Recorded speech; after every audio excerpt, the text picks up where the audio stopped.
receber o holocausto, e ali eles fizeram uma bagunça, e eles se retalharam, e clamaram, e gritaram, e nada aconteceu. Depois, Elias falou assim: agora é a minha vez.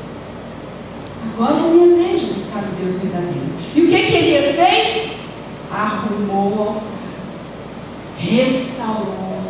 Então, irmãos, não basta somente ver e entender que está tudo errado, não. É necessário arrumar o altar. Aleluia, Deus. É tomar atitude. Glória a Deus. Diferente do que nós fazíamos. Louvado seja o nome do Senhor. Diferente. Se até aqui eu fiz assim, a partir de agora eu vou fazer diferente. Eu vou fazer de acordo que agrade o coração de Deus.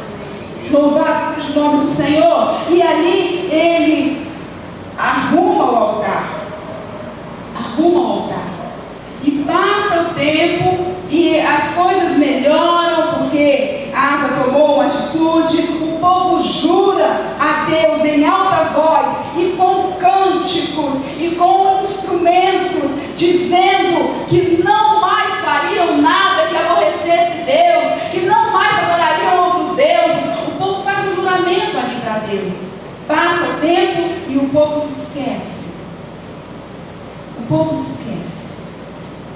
Aí o profeta vai até Asa de novo e chega para ele e diz assim: acaso não foram os etíopes e os líbios grande exército com muitíssimos carros e cavaleiros? Porém, tendo tu confiado no Senhor, ele os entregou nas tuas mãos. Sabe por que o profeta falou isso? Porque houve uma situação em que os sírios e os líbios vieram contra o rei Asa, e ele invocou o Senhor, e o Senhor mandou a resposta, e ele venceu aquele exército inimigo. Glória a Deus. Mas agora Asa pede ajuda para um outro exército, ao invés de pedir ajuda a Deus.